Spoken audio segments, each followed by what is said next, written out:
a central entry point and organizing force for violent white nationalism in America. He also makes clear how brute criminal violence against African Americans and other political enemies remains the central instrument of power, control, and fear in Klan political culture throughout entire regions of America.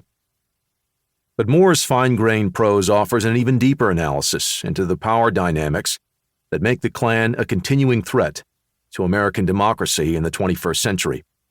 Aware of the inevitable organizational security lapses that Moore describes, the Klan has begun to operate through slightly more sanitized groups that camouflage their violent white nationalism in the rhetoric of MAGA and right-wing extremism favored by Donald Trump and his movement.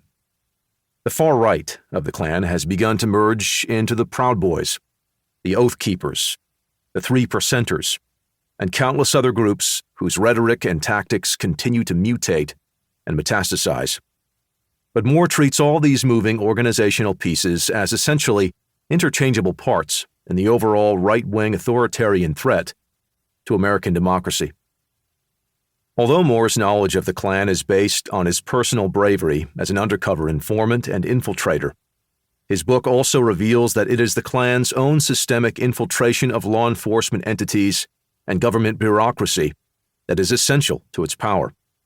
There are the sheriff's departments that allow racists to operate with impunity in many places, the police departments that can alert extremists to ongoing investigations and feed them vital logistical information, the motor vehicle departments that can procure followers' driver's licenses and other forms of identification, and at the national level, the armed services, which can provide fresh recruits trained to take orders and violent action.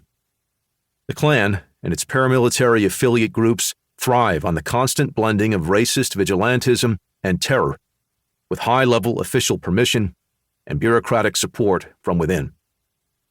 This should not be surprising.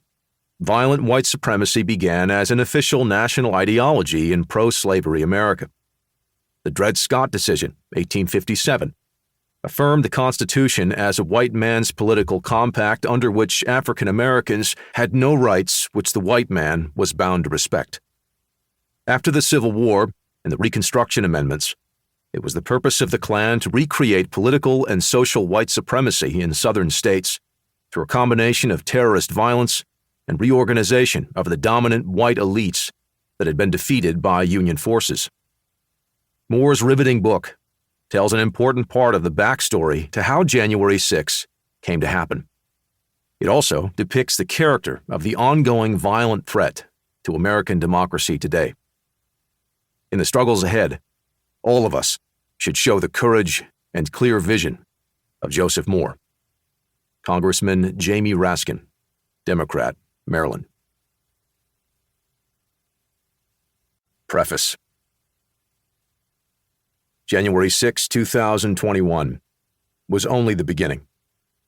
When I enlisted in the Army in 1995, I swore an oath to protect the country and the Constitution against all enemies, both foreign and domestic. I served as a sniper and section leader for 3 years, during which I was deployed overseas defending the United States against foreign adversaries. I never imagined that years later I'd be deployed defending our country against enemies from within, in the form of domestic terrorists. Working as a confidential human source for the FBI and Joint Terrorism Task Force, I infiltrated the Ku Klux Klan twice within a 10-year period, between 2007 and 2017, and witnessed the seeds being planted for January 6, as well as what those seeds have sown. The nexus for right-wing extremists uniting toward a common goal, which is nothing less than a second civil war.